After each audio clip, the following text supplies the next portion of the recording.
Early on, there was the kind of idea that, I'm in the trades and it's not the sexiest thing.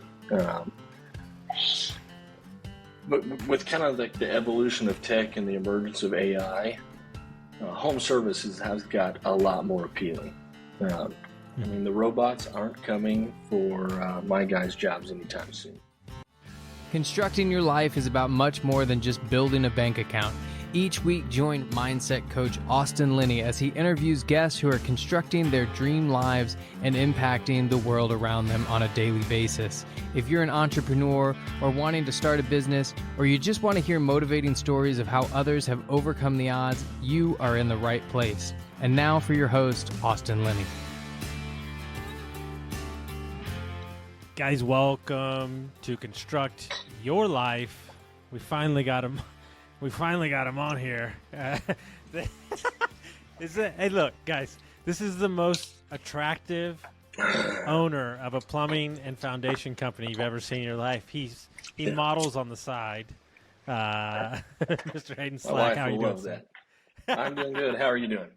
I'm doing good, my man. Thanks for joining us. We just recently met at an event, and as we shift into this new year of the podcast, I want a lot more owners and operators of small businesses is what we're going to focus on. We want to talk about different concepts of the thing, but kind of give them a brief overview of kind of what you oversee and where you are and what you do, and then we'll kind of take it from there. Yeah, for sure. I run a foundation repair company and a plumbing company here in Texas. The foundation company it's called GL Hunt Foundation Repair. It's a family business. I took over about 9 years ago. We've grown pretty well, and along the way I started up a plumbing business and just focusing on great customer service and digital marketing and the right systems and people, and you can go pretty far. And I think what's interesting, right, is how old are you?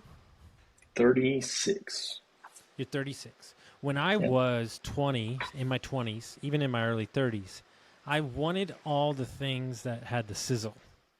Yeah. And I don't know if it was a book or it was talking to enough people that were older than me that had been super successful. But, foundation repair, you're like, that sounds like a lot of labor. I know some people in the space, so I'm aware of it a little bit more than most. But it's not sexy. It's a lot of work. And a lot of that work is done in the early morning, because I know them too. Yeah. When you first came on board, do you ever find, this is what I'm talking to myself and I'm asking you the question, do you ever long for something more sexy, or do you understand how this is kind of like it's needed, and you've grown that over time? Yeah, I think early on there was the kind of idea that, I'm in the trades and it's not the sexiest thing. But with kind of like the evolution of tech and the emergence of AI, home services has got a lot more appealing. I mean, the robots aren't coming for my guys' jobs anytime soon. Mm-hmm. And so there's a lot of security in what we do because homeowners need it. And yeah, it may not be sexy, but you can make a great living and a lot of money doing it. And what do you think from your years in the business, especially in the foundation repair, what do you think are the biggest drivers of your company for the growth and success that you've seen, that you've implemented, that has helped your guys and kind of your company grow to the level that it has? Yeah. I get asked this a lot, and I don't believe in secret sauce. There's no magic bullet. If you ask my wife, I haven't taken a day off in 9 years. I don't necessarily think that's true, but she certainly believes that's the case. I'm like, honey, I'm home at 5:30 every day. You don't know how good you have it. But things that I know for sure that has given us an edge is we focus a ton on reviews. They have become like gold. I think we generated something like 1,400 Google reviews this year, which wow, We had 1,400 That's when we started the crazy. year. Yeah. That is crazy. And and then, off of that, is there a certain system that you're implementing, or are you just asking, Yeah, I believe our people ask, and I also believe there's some of them that don't. And I've never been good at really coaching behavior change. So it's like, look, if I can't get you to do it, I'll build a system that will do it on its own, and then I will dangle some incentives out there in front of you to get you to do it. So, the initial request is entirely automated through ServiceTitan. And then just to get them to go ahead and ask on their own to seal the deal, we pay like $30 per review if they put our employee's name in it. Mm-hmm. And so throughout the week, I've got a petty cash drawer here in my office, and people are coming in and grabbing $30 at a time to go immediately pass out the money when they come in. Guys, let me take a minute to tell you about my buddies over at Lead Hub, Ben and Aaron, the best humans I know. Not only are they amazing at marketing for trade companies, but Ben started his HVAC company in his garage, sold it for multi-million dollars. So when this guy talks, I listen. When we took over Dietz Mechanical, we had 22 reviews in 22 years. In 7 short months, we went from 22 reviews to 107. We went from a 4.2 to a 4.7. We tripled our Facebook presence, and we tripled our calls. If you're an HVAC, plumbing, electric, landscaping company, and you're looking for a no BS approach to marketing, you're looking for people who have done it before, you got to go to leadhub.net. And do you find, somebody was asking me about this today on Twitter, actually. Do you find that, let's say, there's never been bonuses at the company we bought. There was no incentives for them to work faster, or quicker, or more streamlined, efficient. And we've been implementing that. Do you find maybe some of the guys are on the fence, they're not on board, but they start seeing the cash in the other people's pockets, and then all of a sudden the attitude changes? They're like, oh, I can make some more money. Or is it the same guys that get it done every time? Or, like you said, behavior change? Yeah, I think from kind of the field sales staff, the $30 may not motivate them as much. Their motivation comes when we're in our sales meetings and we're, communicating how often customers are calling in and asking for someone specifically because they saw their name in leads. But with the office staff, for sure. We offer that incentive both to our U.S.-based local staff and our offshore team in the Philippines. And, that's a lot of reviews. That's a lot of reviews. Yeah. And what have you seen because of those reviews? What have you seen that happen? Has it ramped up the call volume? Has it ramped up the presence? Has it ramped up the leads? Like, are you seeing actual, ROI from that many reviews? Yeah, we were fortunate that, I started focusing on it back in 2018 and built this rudimentary spreadsheet with all my competitors, how many reviews they had, we had. And we had like 35 reviews at the time. And, we made it our focus to get to first. And just about the time we got to first place in quantity of reviews, LSAs opened up to our niche. And so from the moment LSAs hit, we've been able to essentially rank first because so much of the algorithm has to do with review velocity and how many reviews you generate. So it absolutely has had a huge impact on reputation. So anybody that's listening, LSA is? It's local service ads. It's kind of the most recent Google variation from a marketing standpoint. Instead of charging us by the click, they charge us by the call. And it's tied into your Google business profile. And so the level of reviews not only matter, but how many you get per week or per day, is they following that as well too? Yeah, the way I understand it, quantity of reviews and review velocity also matters. Okay. And, we were just reviewing our numbers, right? And our marketing team's laughing because we're in the middle of nowhere. And he's like, he's like, don't show these numbers to anywhere else because I don't know how you're getting $2 per clicks. He's like, don't tell, he's like, don't show city guys. They're going to be so upset.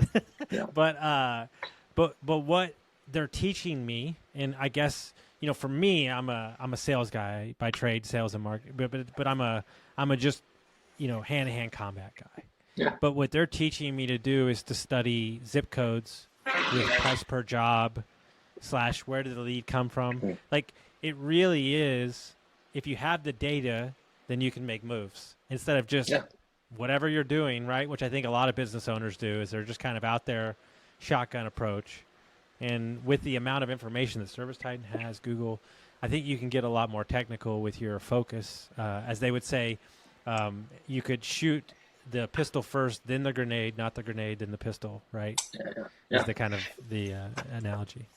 Yeah, and we've done that with, one of the tools I've used to kind of gauge two things. How big are we relative to our competition?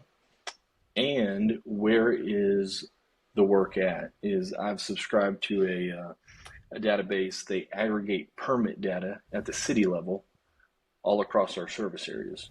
And so within the permit data, we can see the contractor to do the work, the home, the address, and you can do some data analysis real quick and find out the best places across our service area for foundation repair and how much work we've done compared to our competitors.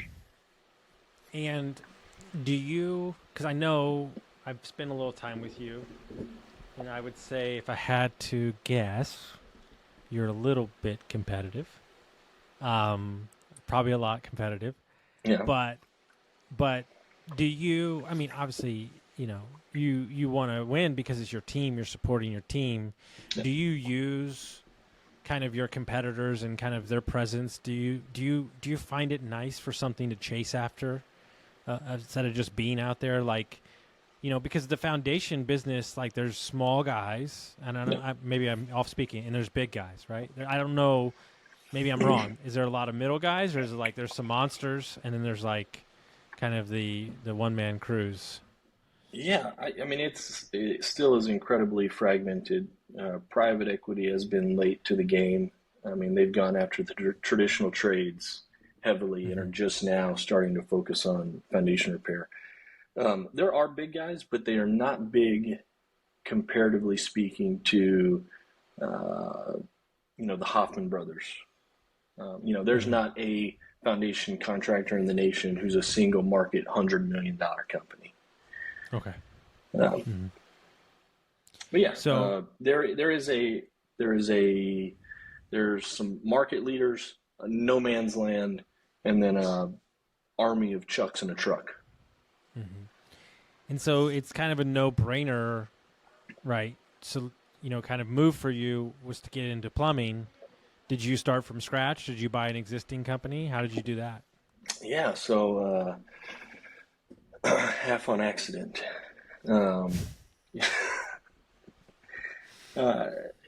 Early on in this business, we've always had a relationship with the plumber because when we're done leveling a home, they've got to come in and test the fresh water and sewer. Mm-hmm. Well, as we grew, I heard the same complaints from our customers. These guys are price gouging us, which on this side of it, I don't believe anymore. They have terrible customer service. They can't see me for 3 weeks. And I was working with a local plumber, and we had our customers call in saying, hey, you said so-and-so was going to come out, but Jim Bob's Plumbing came out, and I'm confused. So I called this guy, and he had been giving or selling these opportunities because he couldn't handle them. And so, I cut him loose. He fired his apprentice that was doing the work, gave him my cell phone number, and then I got an angry phone call later that evening by some young kid. I get it. By the end of the call, I had convinced him, look, I did what I had to do. It was not personal. And if you know a master plumber, have him give me a call. So shortly after that, I've got a early 40s master plumber calling me. We meet at Starbucks for 45 minutes. I leave, and my mindset at the time was I need to have a plan and I will work the plan. There's no such thing as building the plane as we take off. And this was 6 years ago.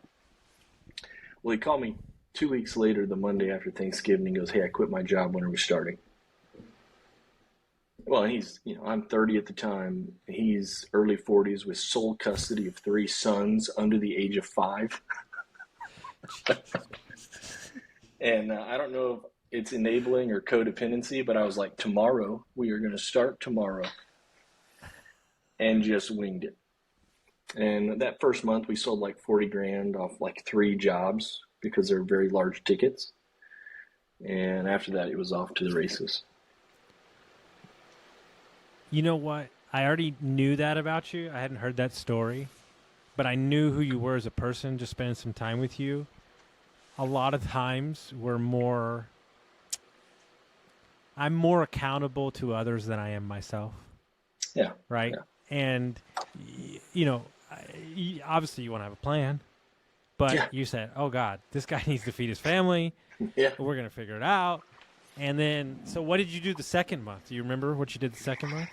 The second month we rebranded because I started out as GL Hunt Plumbing. Okay. And bought a domain, paid way too much for something that I had no idea if it was even worth it. Went and bought ServicesSquad.com and got our first truck wrapped. It is not all a happy ending story. You can't figure out someone's personal life in 45 minutes.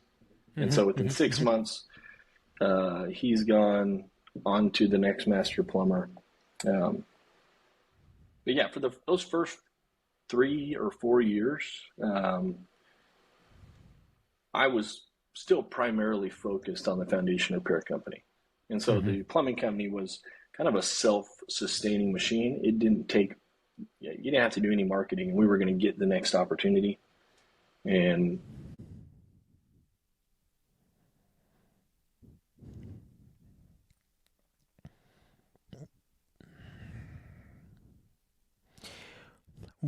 how long did it take for you to take it like seriously, where you started like putting some of your effort towards it?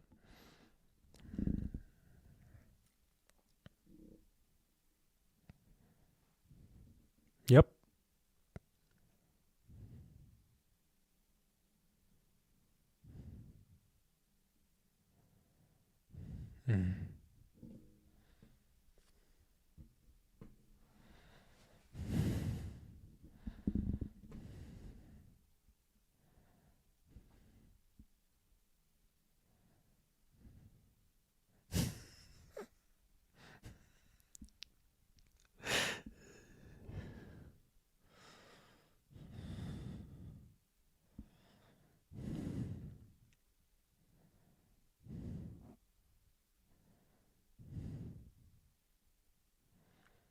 Oof.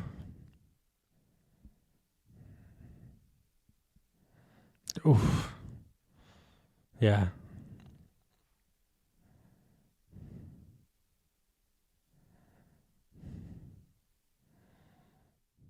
Mm.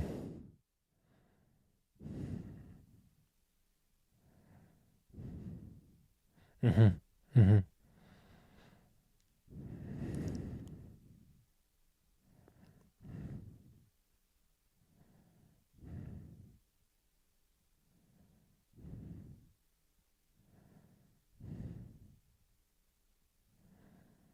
Mm-hmm.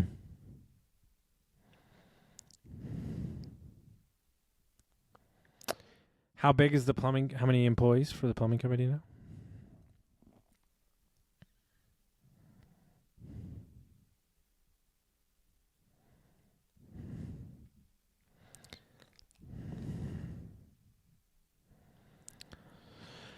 So I'd be interested to get your take. Ever since I went to that event and hung out with you and Nate and some other people, kind of just spent some time. It's been a year for me too. And everybody will find out more about it later. I've changed my viewpoint on a lot of things. And I think a lot of times as a business owner, I think we run, especially me, I run really quickly. And business by its nature needs some time to kind of grow. organically or forced through, adding more staff or whatever it be. But it's like nobody talks about like just growing a good business anymore. Everybody talks about, I want 20 companies and I want to be $100 million. It's like, how about you like see your family and like make sure the bills are paid and like not have a fucking nervous breakdown every other week? Like, maybe because I had some panic attacks in the last couple of weeks, like maybe my mood's changed a touch, but there is something to be said to like build a good business, right? Like I just love to get your take on kind of your temperature for like small businesses and growing the trade, which is specialized and does take some time to kind of like train everybody up.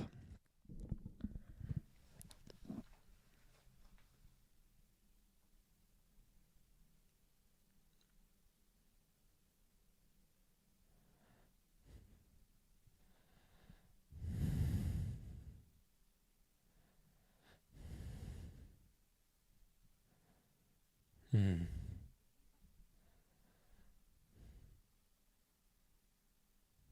Mm-hmm. Mm-hmm.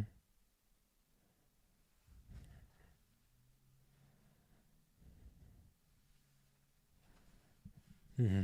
Mm-hmm. Mm-hmm.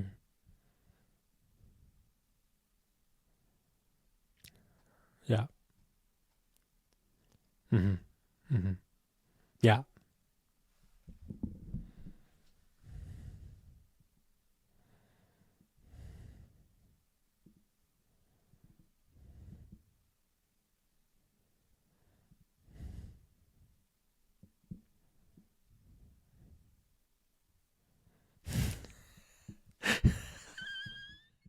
I don't know, man. I'm a little older than you. I just turned 41. But what I'm trying to wrap my head around, right, is when I was growing up, and I'm being so serious, it's ridiculous, okay? When I was growing up, 75 grand making a year was like a great job. Like that was like, damn, homeboy's killing it. And now all of a sudden, everybody wants to be a fucking millionaire. And I'm just like, how about you just like make 250 grand a year and like see your kids like, I don't know, once a week, like, and then like let that thing grow and get the right person on the bus. And like we've shuffled some people around in the last couple of weeks, and I can't tell you how amazing it is to have the right people on the seat and the right motivation and the right alignment. And it's like, okay, now we can go to 8 to 10 million. Now we got the savages. We got the right people with the right motives.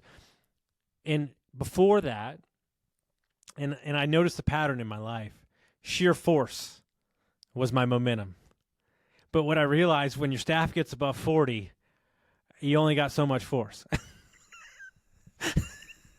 So, yeah, it's too big of a ship to move, right? And so, but I do want to talk about it because I'm sure it's a tricky game. This is your father-in-law, right? With the founder. Okay. So how is that dynamic?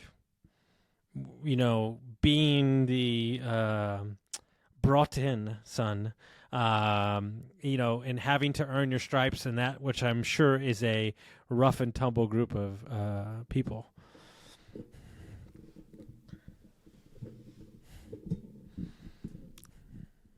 And if they will listen to this, you can share what you want. Yes.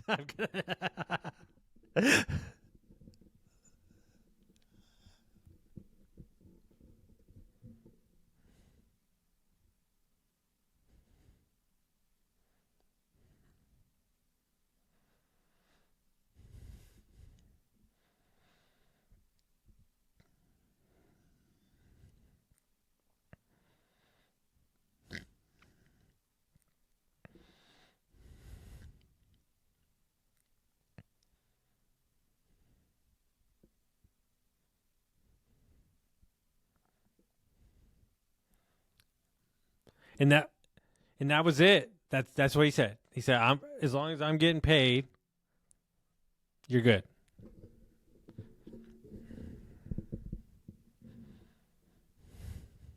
Mm-hmm.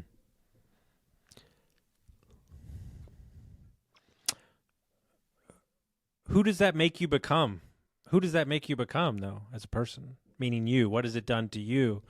Because that's a hunt. That's a hunt mentality, right? It's not like, hey, that's is a produce, execute.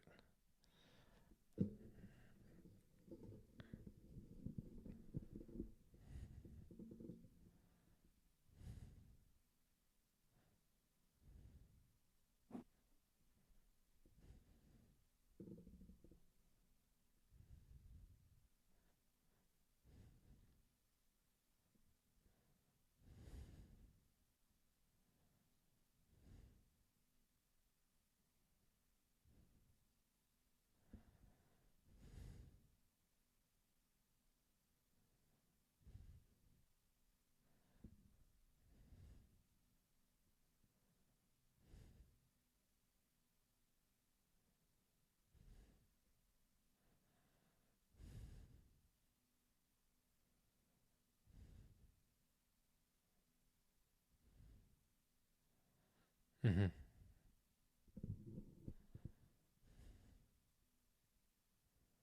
Mm-hmm. Mm-hmm. No, you can't. And how I would imagine there's people a lot older than you that work there, maybe in upper management or even running groups. You know, how did you go about earning their respect, being a younger guy?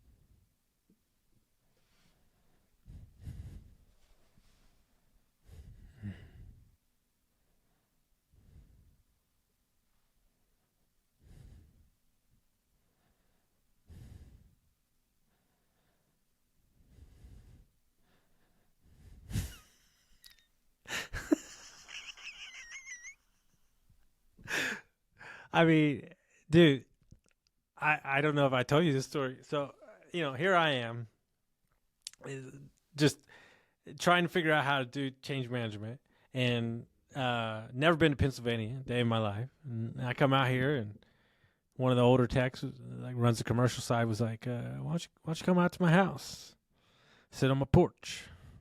And it's like mid dead winter. It's like 10 degrees outside, snowing everywhere. He lives out in the mountains. He's like, get in the car. So we get in the car. We drive through the mountains. My phone goes no service. I'm like, this dude's kidnapping me, bro. Hour and a half. I text my fiance. I said, if you don't hear from me, I'm in this town. Come find me, you know. But what I realized is like he was sizing me up. And like the issue is, right, when you're the leader, you can't take a day off. Right? You gotta, all the stuff that's happening back here, when you walk through the door, you need to keep it at the door. Because they'll know, and your mood dictates the mood of the group. And it's something I've had to learn the hard way, because if I'm not feeling it or I just can't come, you know, I just won't come in. I'm just being honest. I'm just being honest, and it's because you know, for whatever reason, we've dealt with a lot of different stuff, and I'll just tell my COO, like, hey, I'm gonna go pick up furnaces an hour and a half away. I'm gonna go put out signs. I'm gonna go talk to some clients, and I'm just gonna take that day to go further the company and not let my personal shit or what I'm dealing with affect you, because you still have a job to do, right? And it doesn't happen overnight, but it's like I find that a better use of my time than coming in with a bad attitude. And you know, because we're human. You got a family, and you're trying to grow a company, and you're growing two companies, and you know, you're dealing with this, and you're posting on social media. And so I really don't, like, I'll be honest with you, like the conversation at the conference was not like a jovial one. It wasn't like, hey, we're like, fucking killing it. And it was like, no, dude, this shit's hard. And that's what I left with was like being an owner and having a family. Like there's real responsibility there. And when you get to a size that you are, and it's a need, right? Are you doing foundations straight up? Or are you doing foundation repair? Or are you doing both?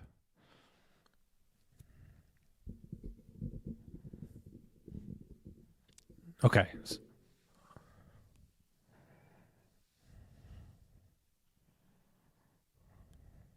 Okay. And Texas is a great market for that. Yeah, go ahead. Yeah, go ahead.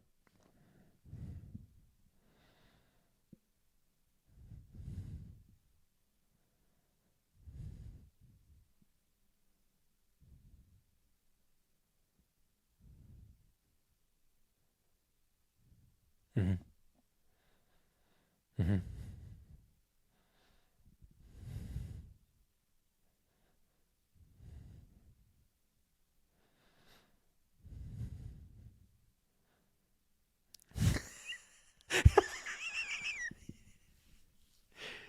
Yeah.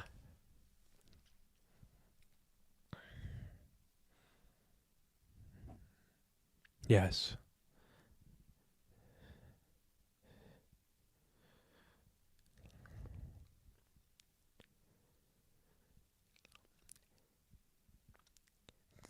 Getting them excited about something that's not football, I'm talking about my guys, is what I get excited about. And I know that I can bring the energy, right? And so like I'm like, hey, like let's go, and like so you can kind of like start the churn, right? And I agree with you, like it's the stuff as an owner you don't think is a big deal. It's a really big deal. And if you miss it, you're going to hear about it.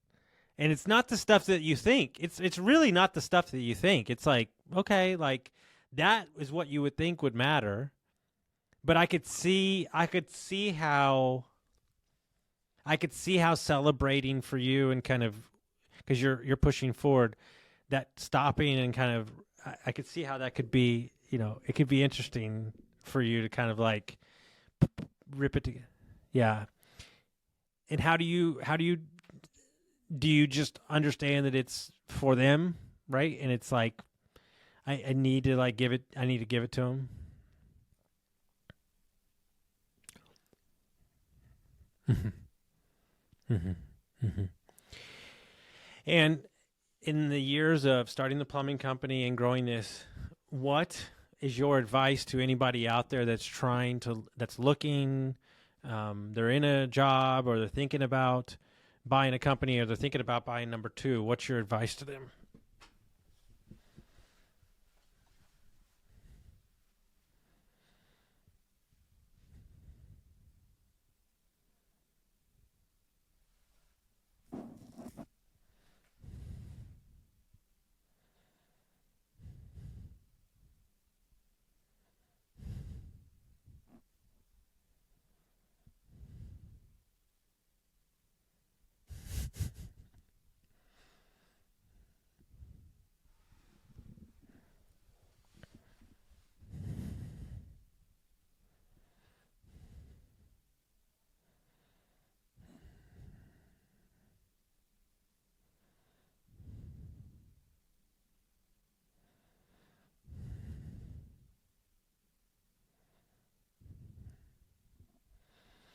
And what is something that you see on Twitter or out there in the space that frustrates you that nobody's talking about that needs to be highlighted more?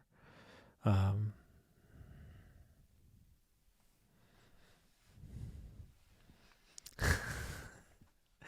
let's just say something they're not talking about.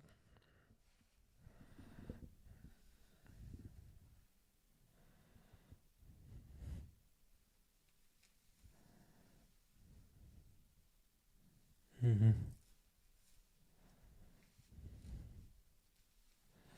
Mm-hmm.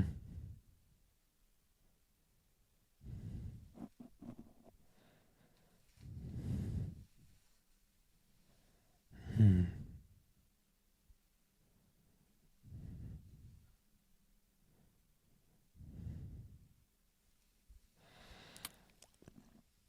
And for you, headed into the new year, what is something skill-wise or like trait-wise or like behavior-wise that you're trying to work on as a person, whether it be your personal or your business life?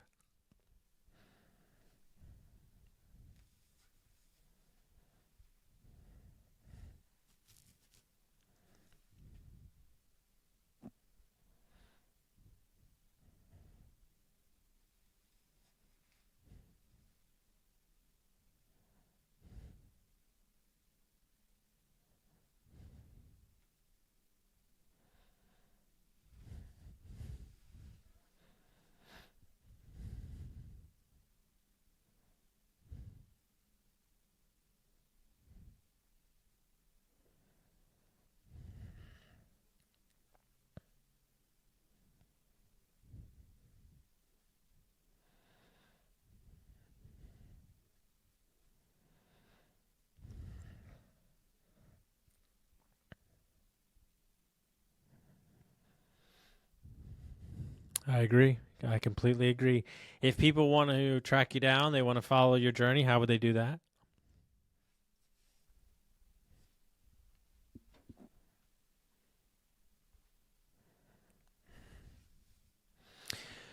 So, guys, Hayden is the real deal. This is a good man. He wears a great sweater vest, too. Don't let him fool you. He's a good dude. He's running a great business. He's a good person.